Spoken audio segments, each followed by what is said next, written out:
officially live on Facebook here momentarily. I'm going to get started here because we have a very special person on tonight. I wanted to say thank you so much for joining us for Good Government Illinois one-on-one conversation with Congresswoman Jan Schakowsky.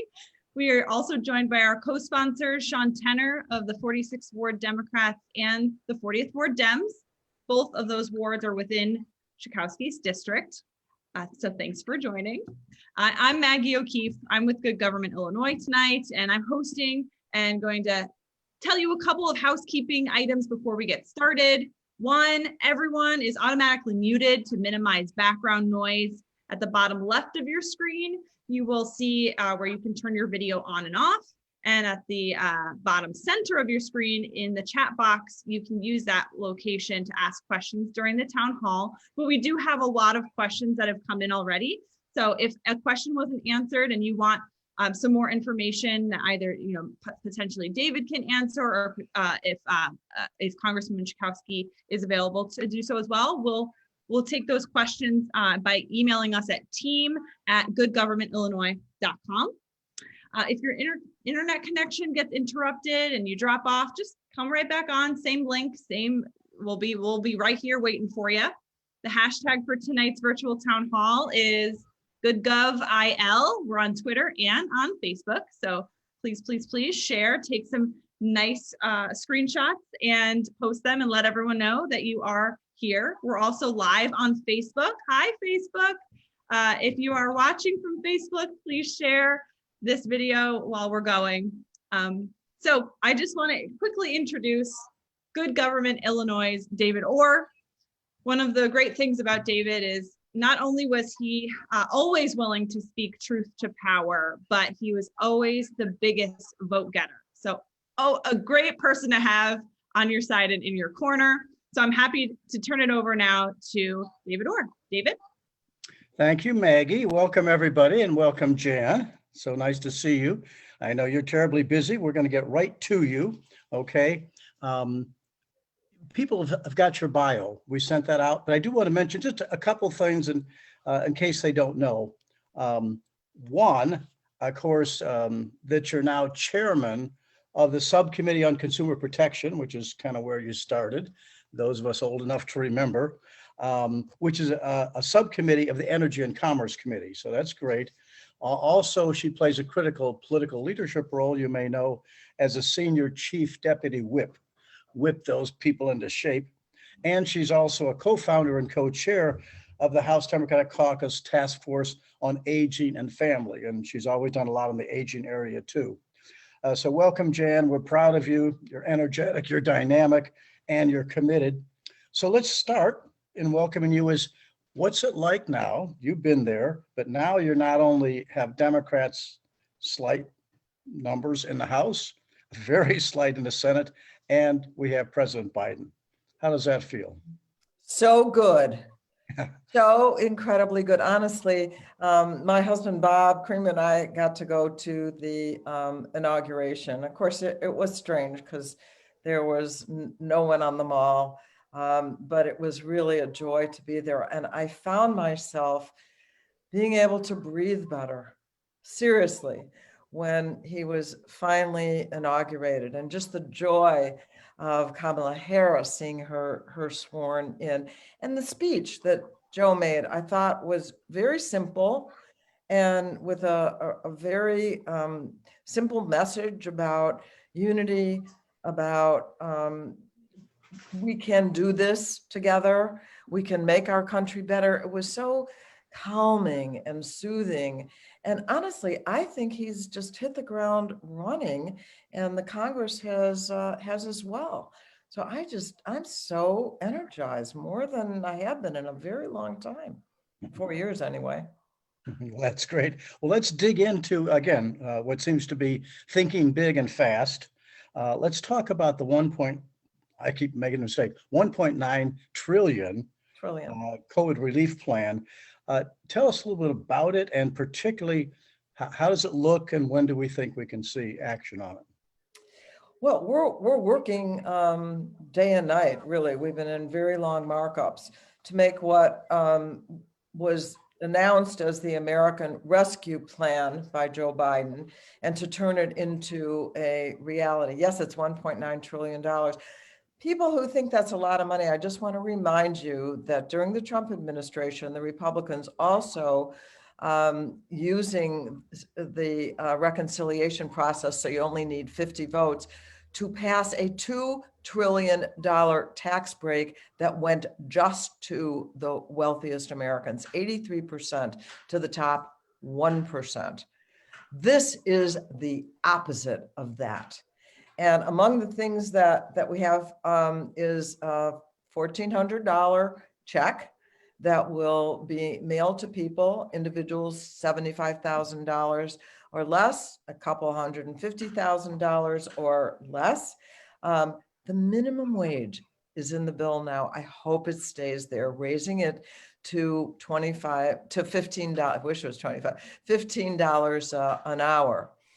Still phased in, like we've been trying to do for probably 5-10 years, but it will lift millions of people out of poverty.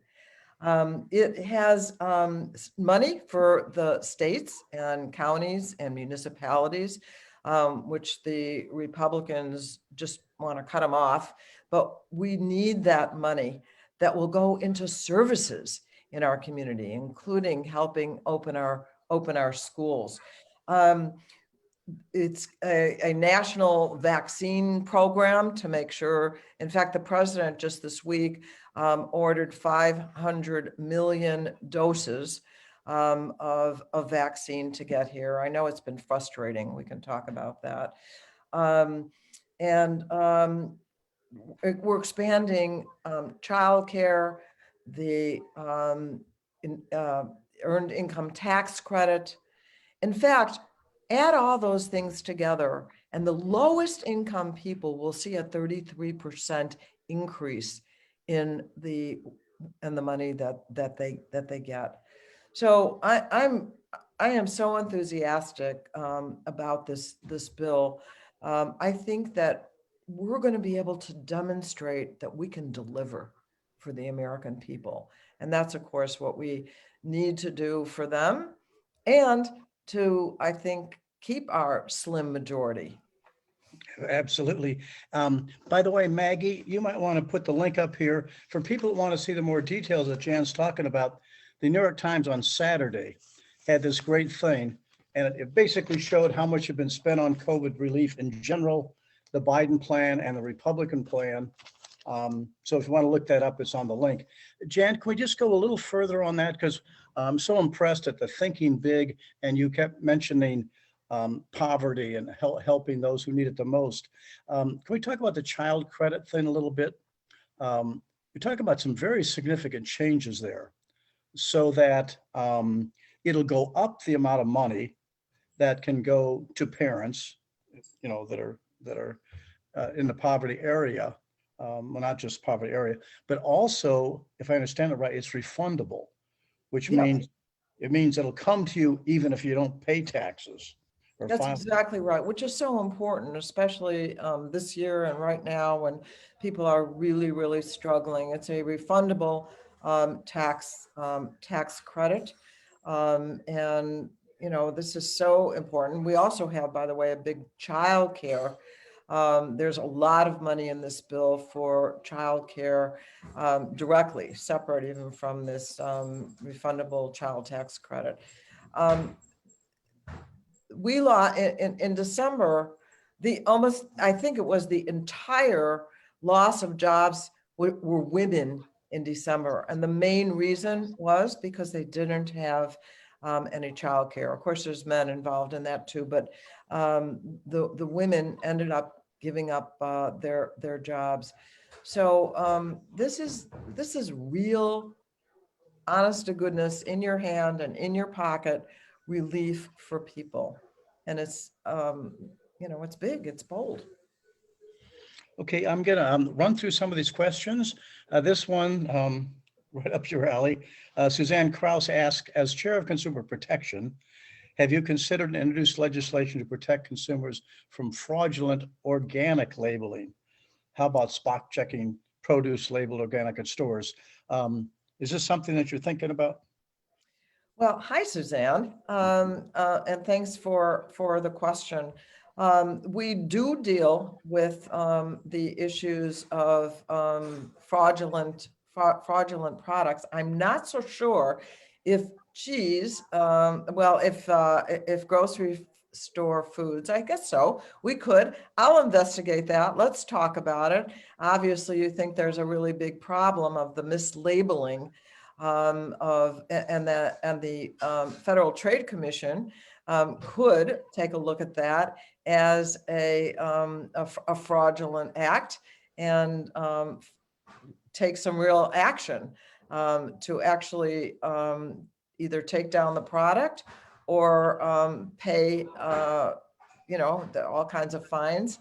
Yes, and I'm looking at how we empower the Federal Trade Commission, the Consumer Product Safety Commission. These are agencies that have been pretty sleepy for the last 4 years. We want to get them more money, and we want to be looking at that. So sure, I'd love to talk to you about that. I don't know if it's a problem with the definition of the foods or not. So let's talk about it. I'm happy to. Give me a buzz. Okay, next, John Cusack, quote, U.S. Department of Education requires annual assessments of students.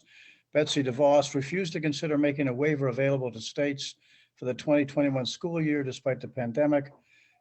He's wondering if there's a talk of a waiver for required assessments or if U.S. lawmakers would consider making such a request. There is discussion about it. And I think the consensus around the Democrats is the most important thing that we do right now is not trying to spend time and money and school time on this kind of assessment. That at least making a waiver for this period of time would make a lot of sense. You know, do we really want our teachers having to focus on, and how do you do it? Because you can't do these things virtually, really. You have to pretty much do them in person. And so just think of the hours of bringing kids in a few at a time, and then administering the test and evaluating the test. That's not the priority that we should be looking at from the Department of Education. And that's just the least of what DeVos did. Something that would, one, be enormous help to the country, prove that government can work, of course, is infrastructure. How is that looking, and how far down the pike do we think that might be? Well, it's really the next bill. You know, we call this the American Recovery Act, what we're doing right now, which is really just direct help for people who are suffering so badly, job loss. And by the way, I didn't really mention that we are doing an extension, a pretty wide extension of for unemployment benefits for people, to make sure that they aren't without. And by the way, that ends on the 22nd of March. So we've got to get our bill done. We have a deadline. We've got to get it done before that happens. And I believe that we will. Where was I? Just on the infrastructure, because it'll bring jobs. Infrastructure is next. So infrastructure is next. And again, once again, we're talking about big and bold to put lots and lots of money into green rebuilding of our country. The president has talked about literally millions and millions of people being put to work at good jobs. We want to see an advancement of labor union jobs, so that people have really decent wages and don't have to work 2 and 3 jobs. There is so much to be done in our country, and we want to define infrastructure in a pretty broad way, and spend the money that we need to do. In fact, I shouldn't even call it spending. It's called investment. We need to make the kinds of investments that are going to bring our economy back, put money in people's pockets so they can go out and spend and buy things. So the next bill is our moving forward bill, and we're going to, we're really pretty much ready to put it out there. And so that's going to be right away. And we understand that it's essential to move quickly on these. We can't fool around here and just have good messaging and really exciting promises. We have to change people's lives for the better, and that's what people really want. Ultimately, is they want good jobs. And do you think you might get Republican votes on the infrastructure bill? I think we may. Oh, I want to tell you something. Even on this bill, on the Recovery Act, the polling says that 83% of Americans support it. And 71% of Americans say the Republicans ought to get on board and support it as well. But this really is not a partisan bill that we're talking about. The pain that's being felt is certainly bipartisan across the country. And that's what I told the Republicans at a hearing the other day. I said, because they were complaining, oh, you're going to do it just by reconciliation, meaning only Democrats need to vote for this. It's not, you're breaking away from partisanship. I said, no, actually, this is a bipartisan bill. When you've got 83% of Americans who want it, it's bipartisan. The only place it's not bipartisan is in the Republican conference in the Congress of the United States. That's very important for us to remember. All the things that you're talking about and Democrats at large are talking about do have popular support. Let's jump to Tom Wilson. He asked, with the enormous death toll in nursing homes, what are the prospects for legislation that strengthen home care as a superior and safe form of long-term care? He says the Disability Integration Act or the Silver Act are examples of possible legislation. So I have introduced multiple bills that deal with nursing homes because, as David mentioned, I helped establish this caucus on aging and families. I've always, ever since I've been in public service, have dealt, and even before I was head of the Illinois Council of Senior Citizens. So I've introduced a lot of bills. About 40% of the deaths, even though it represents maybe 7% or less of the population, have been elderly people in nursing homes. I mean, it's horrible. And so, one, we have to do more for nursing homes. We need to make sure that all the people are vaccinated. We have to have infection protocols to avoid infection there.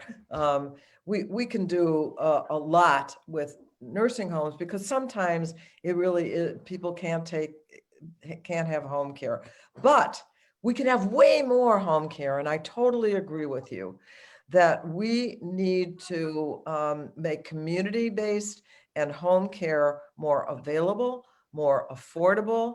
That doesn't mean that we underpay the frontline workers because those jobs often are very low paid. So we may need to use Medicaid and Medicare and other subsidies to make sure that people can stay where they really want to stay, which is at home, and get the home care that they are, I think, entitled to. And so this is definitely something that we have been focusing on in our Aging and Families Caucus, and definitely trying to pass a number of pieces of legislation within this. I've gotten some of them in this bill to improve the care at existing nursing homes and to support community-based and home and at-home care. You are absolutely right. Okay, this is from Dr. Charles Kyle. Diana and I are immensely proud of Jan's courage and leadership, and hope Jan leads the charge to end the President Bush Sr.'s unjust SS windfall elimination provision. I'm not sure with this, unjustly stripping 2 million public educators like himself and essential workers of earned benefits. Yeah, go ahead. I know exactly what it's talking about, and any teacher knows exactly what they're talking about limiting Social Security because you made money as teachers and ending up with, that calling it a windfall if you collect from more than one source. A lot of BS. We just need to make sure that we end that. I have supported every session of Congress legislation that would do just that.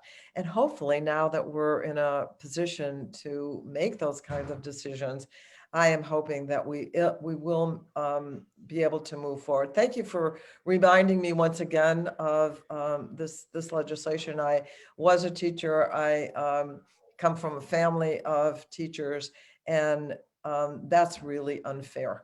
So I'll work on it. And as I said, all the teachers know what I'm talking about. Yes, they do. Okay.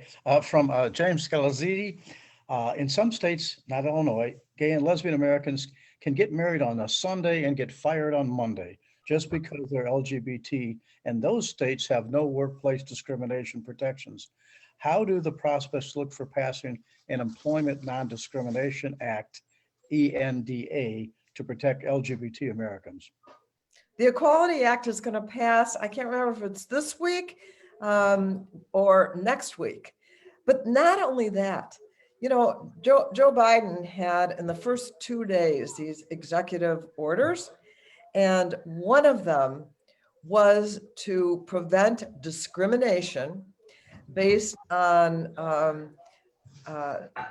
sexual orientation or gender identity. Now, as the grandmother of a magnificent young man who is transgender, I am so grateful for that. So if you think about it, in the first day that they were inaugurated, there were dozens, well, actually it was about 35 in the first 2 days. And one of them was exactly that. But in addition, we do have the Equality Act. We have also an Equality Caucus, which I was a founder of when it first came into being, that is going to pass that in employment, in every aspect that has not been covered by the law, this will cover it, the Equality Act, and then of course this executive order, which went into effect on January 20th. So it's very exciting. I think we're on a roll, folks. It's not very often that you can get this kind of positive response, I gotta admit. Okay, yep. So Mark, I'm sorry I don't have Mark's last name here, but he asked about what are the prospects for relaunching American Workforce Act? I saw that question. I don't know exactly what the American Workforce Act is. The PRO Act, for example, was Protect Our Right to Organize Act. And certainly the infrastructure program is being viewed as a Workers' Rights Act. I don't know if Mark, is it Mark, did you say? Yeah. Is around, or if we can get more explanation of what legislation. But I want to tell you, and I've been talking to, I'm a union member myself, to my union brothers and sisters, that we can have the kind of labor law reform that we've been dreaming about for a very long time, to make it much easier for workers to organize, to penalize employers who make it harder for workers to organize. It is not an accident that we are so low. I think in the public sector, we have more union members than the private sector. I think now it's 6% or something. It's so low. This was an intentional plan to step on labor, and now we're going to absolutely be able to move forward. Let's remember that the union movement brought us the middle class, and it is the union movement that is going to revive the middle class. And so moving ahead on legislation explicitly. And by the way, one of the things in this bill, the pension plans that were insolvent, the multi-something pension plans are going to be saved in this new legislation that we're passing. So I'm excited about Surprisingly, that. the Republicans didn't have that in theirs, though. No. Okay, let's talk You know, politically. I mean, the Republicans absolutely did not, when they talked about 600 something billion dollars, which of course is a lot of money, but nothing compared to what we need. And I'm just so proud of this president who just basically said, I'm sorry, we're doing $1.9 trillion. And, we're going to do it ourselves. You don't want to do it with us. It'll be interesting to see, though, at the end of the day, how many Republicans take a look at the polling in their own districts and decide to vote against this is a really bad vote for them. First to say they don't care about the insurrection, gonna, vote to not convict the president of the United States. Of course, some of them themselves were guilty, right? So no wonder some of them for sure voted no, but others are just cowards. But if they follow that up by voting against this recovery bill, this for the emergency that we're in right now, the Rescue Act, that's a big mistake. I think we can win elections going forward just by that no vote that they might cast. As I was saying, with a kind of a political question from Anne Bryn Greco. Hi, Ann. What is the best way to work to win more House and Senate seats in 2022? We all know the House has got a fairly slim margin. The Senate is tied. I'll tell you, there's only one way. Kind of answered it, but go ahead. Yeah. There's only one answer, and that is to deliver. To deliver.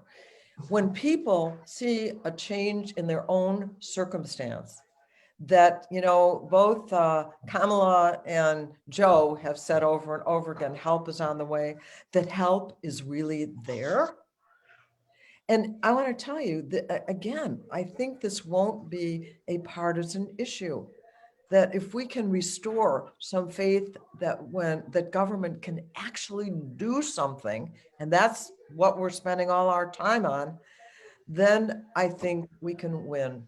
The Trump talked about, he's going to lower prescription drug prices. He's going to negotiate like crazy. I mean, none of these things that ever really happened. And I think when we do, and we have to, then even some of the people who have in some rural areas who have been these loyal Trump voters, who feel disrespected, who feel unheard, when they see that they're going to do better, that they are doing better, that's the way that we have to win. We have to put up or shut up, really. And I think you're going to see some of that real soon. Okay, Sue Davenport has a question related to education. It's what policy and budget trends do you foresee for public education under our new secretary? Well, I mean, certainly what we're going to see is a sensible way for our kids to go back to school. I have to tell you something funny, though. Today was the day in Evanston the kids were going to go back for real to school. And guess what? It's a snow day. A snow day. Oh, the irony of it. So our kids do need to be in school, but we can't ask that if teachers don't get vaccinated. We saw that as an issue in the strike here in Chicago. We have to make sure that the buildings are suitable for our kids to go back to school. I don't think we're done with virtual learning. In fact, I bet there's no more snow days. It's going to be a virtual day instead, so that, you know, life goes on. We have to put some serious money into education. And we have to think of it broadly. It's not only education for our, you know, K through 12, but we have to make college more affordable. And in fact, one of the things, again, on the first day, as an executive order, we continue to pause on federal student loans, that the kids don't have to pay that back. So we have to make higher education affordable to all of our kids. I'm certainly I would be for free college, and have been in many countries that actually do that. But we can figure out ways that we can make it affordable. And teachers have to get paid what they're worth, which is a lot more than they're getting. So I'm looking forward to a real focus on how do we educate everyone. You know, supposedly we do public schools, but we saw in DeVos someone who her whole life has been fighting against public education, and it's going to be a reversal. We have great leadership from our teachers' unions that are going to help us to work on all those good policies that are going to educate our kids and make sure that school is affordable for everyone, and especially to focus on communities where the quality of education has not met the needs of our students in those communities, and make sure that we really focus on that. We can't have this unevenness. And part of it, you know, in Illinois, the part of the problem is in most states that it's the property tax that funds our schools, and that guarantees a real divide. Yes, and since we lost the fair tax, we haven't found a way to fix that yet. But our next question is from Joan Esposito. You know, Esposito, the Hey, John. great radio personality on Progressive Radio. She asks, do you see a viable way to get rid of the filibuster? Well, you know, I think we need to be bold and take some bold moves. Right now, we do have a couple of Democrats that are not for ending the filibuster. We can't lose any. And if you think about the Senate and how undemocratic that Senate is, and the filibuster multiplies that not just seven, I mean, many times over, by, you know, only requiring 60 votes. So it's certainly on the table. You know, right now, our way of getting around that is using reconciliation, which we can do another time this year, because we had not done a 2021 budget bill. That's this first legislation on the Relief Act. And then we can do it again because we didn't authorize a 2022 budget. So we can do it again with 60 votes. But, and we can do it on selective things as well, that we may decide can't do the filibuster on this kind of issue or that kind of issue. So we are definitely, and our leadership is definitely thinking about ways that we can make the Senate more democratic and get around and get rid of, at least partially, the filibuster. So we're sure enough talking about it. Let's real quickly, watching our time, even despite all the voter suppression last year before the election, since Trump's defeat and Biden's victory, many states, including key states like Georgia, Arizona,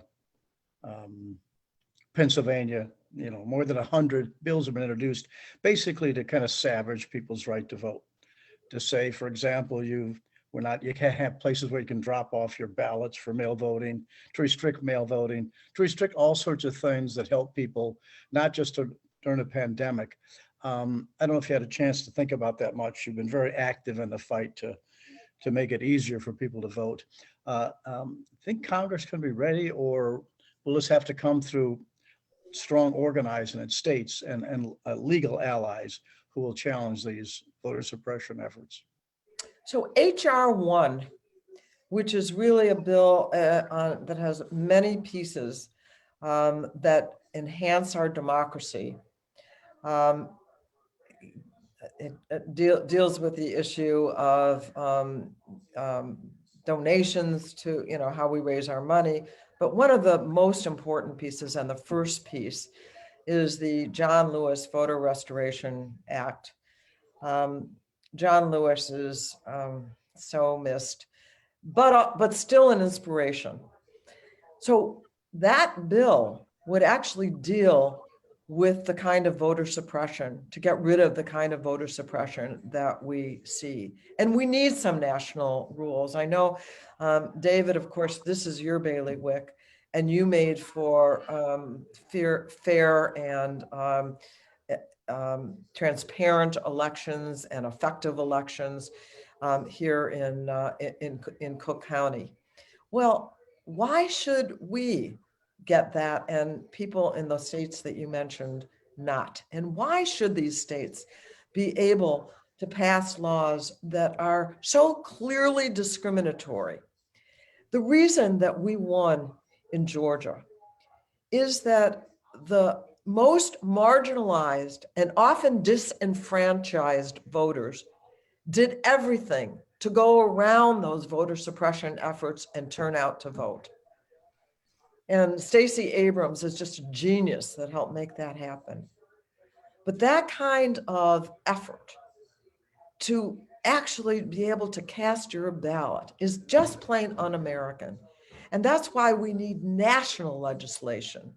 And we have that legislation ready to go. In the Senate, they call it, their bill, I think, is number 2. In the House, ours is HR 1. And we're going to go forward to, and I think most Americans think, see, the Republicans don't think everyone should vote. We've seen that since slavery, and then, we have seen it in Jim Crow, and even today, that they don't believe that everyone should vote, and they're going to do everything that they can. And, so I think that we're going to make some progress legislatively. And then we've got the problem with the Supreme Court. And there are ways around that too, Joan Esposito. And we're thinking about those as well. Okay, let's, again, we're kind of running out of time. Let's just talk for a second about housing. Now remind me, there is relief in there for renters, and then indirectly for landlords as well, for being evicted, and some housing assistance. Yes, there is, and there's also the extension of the moratorium on evictions and foreclosures, which is a good thing, but also money. And now we have Marcia Fudge, who's my colleague until, or maybe she was just confirmed, I don't know, as the housing HUD secretary, which is exciting. And we are definitely, and it's so long overdue, going to be talking about affordable housing, which has really been on the back burner since for, I don't know, decades and decades now. So we need to have an affordable housing policy. We need to make the kinds of commitments nationally. We have a homeless crisis right now I just saw, I think it was the front page of the Sun-Times yesterday, people in this weather who are under the viaducts. It's just, this is the richest country in the world. I mean, I say that about so many things, that we have 1 out of 4 of our children that is considered food insecure, that we have families and that are homeless, as well as individuals. It's unnecessary and unacceptable. Homelessness is a decision. Lack of affordable housing is a decision that we make as a country, and we have to make a different decision, and we will. And we are finally talking about serious affordable housing programs nationally in our country. And there's a lot of leaders in the Congress and a majority of the Congress that agrees with that. One thing I'm struck by listening, particularly to Jan, the pandemic and actually some of the protests related around police abuse and so forth really highlighted a great amount of inequity and racism. And it seems like pretty much every issue that Jan has talked about tonight, poverty, children, whatever, they all kind of attack that issue of equity, of trying to help those who need the help. And again, we're not looking for handouts. We're saying government, as Jan knows, has been misused for the few. And now it seems like Jan and others are pushing a whole administration full of ideas relating to how do we make government for everybody and not just a few. So let me just say, one of the other things that happened as a consequence of the kind of not only systemic racism, but that we all saw the murder of a man. We saw George Floyd dying, and people hit the streets, and they put pressure on legislators. And I want to tell you that the Justice in Policing Act didn't come from nowhere. It was not even on the agenda at all until this happened. And in weeks, the House passed a bill. My point is, it's an inside-outside strategy that we need. It's the mobilization that is the most important thing, more important than introducing a piece of legislation that won't go anywhere without the public support and energy out there. So I'm encouraged by watching the organizing that's going on, the fierce young people who are coming out, and the demonstrations that were on Black Lives Matter. It wasn't just Black. It was brown and white and everybody out demanding justice. And I feel very hopeful about that.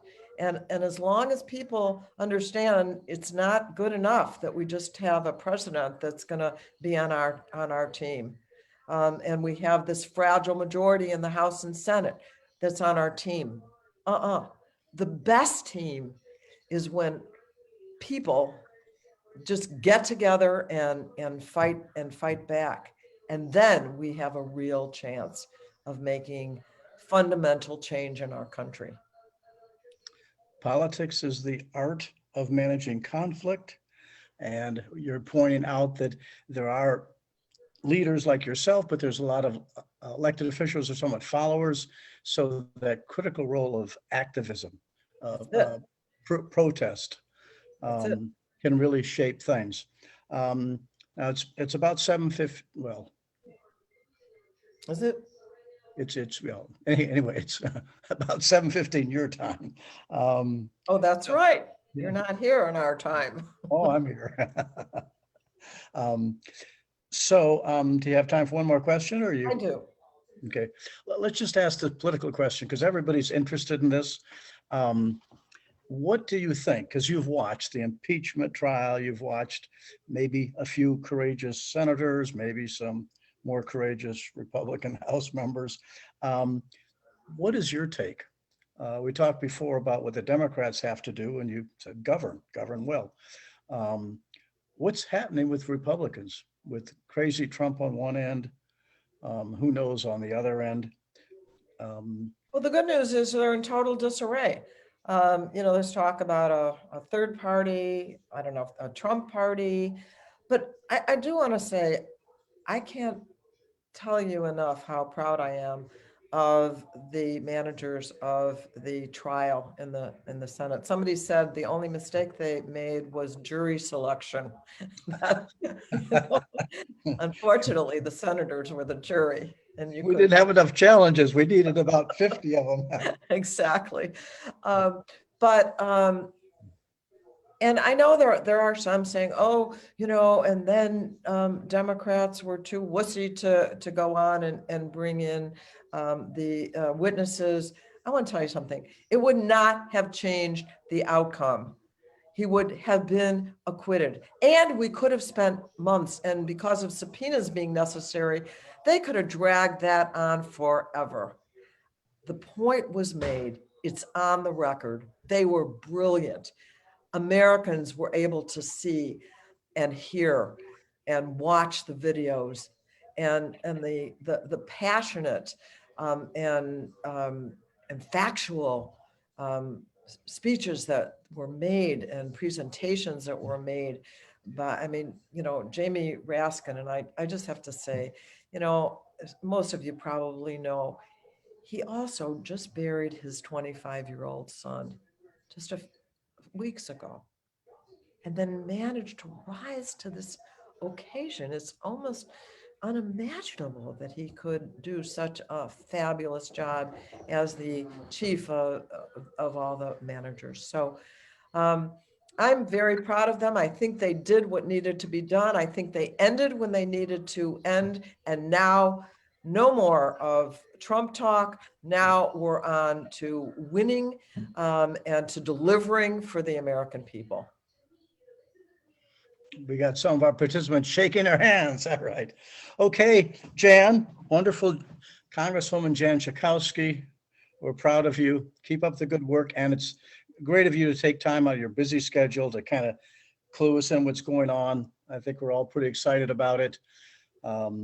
And I want to thank you, and I want to thank. And I want to thank you. And let me just say, David, you've always been my role model of steadfast, of speaking truth to power, on doing the job that needs to be done, being the progressive in my neighborhood, and beyond, of course, mayor. And I just really appreciate and love you very much. Well, thank you very much. We all appreciate you. A lot of great comments. So thank you. I do want to say to the others, if they're still on, we've had some things on ethics, and just tell you real quickly, our action plan or two. Okay, I'm gonna. Please, Jen. Yeah, I know you're very busy, so thank you. And Leslie, thanks for arranging all this with Jan. Appreciate it. Okay, and those of you who want to hang in for another 30 seconds, I just wanted you to know from our ethics things before, there's two things we want you to really think about. One is that there has been a move to preempt local legislation when it comes to ethics and accountability.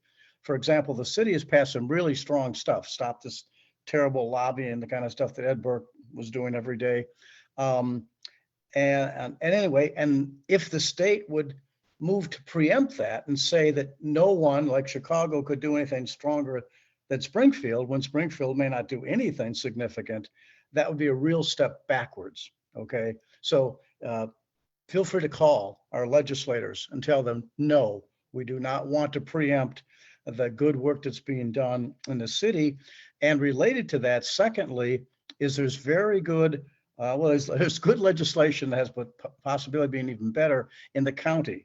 Remember, if you remember, there was some great reformers. We've had some of them on our shows who pushed through some really good recommendations for similar accountability issues in Cook County. Unfortunately, they were sidetracked. Some of the members of the Board of Ethics were canned and others quit in protest. And so the bottom line is it's been more than a year where nothing really has happened. So that's the second action plan. please call the commissioners. We want that stuff and we want it soon because it would help dealing with the issue of outside income, dealing with sexual harassment, dealing with nepotism, Barrios's favorite word. So those are two ways that you can be helpful on that ethics front. Other than that, I want to let you know that at least for Good Government Illinois, our next plan, although we're not 100% sure it's going to be on March 8th, but we want to tackle the state budget a little bit. So we're going to have a couple of guests on talking about the great challenges that Illinois as a state has.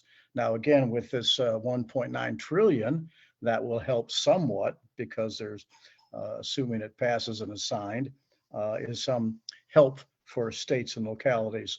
But that's our next plan. Again, thank you all. Maggie, any last words here? David, you always close it out great. Thank you everyone for joining us. We'll see you in March, and make sure you head to our website, goodgovernmentillinois.com. You can help donate to our PAC as we head into the 2022 election. We would love to have and continue having events like this, and with your help, we can make it happen. Bye, you all. I wish I could say hello to each of you. You're all great. Bye-bye.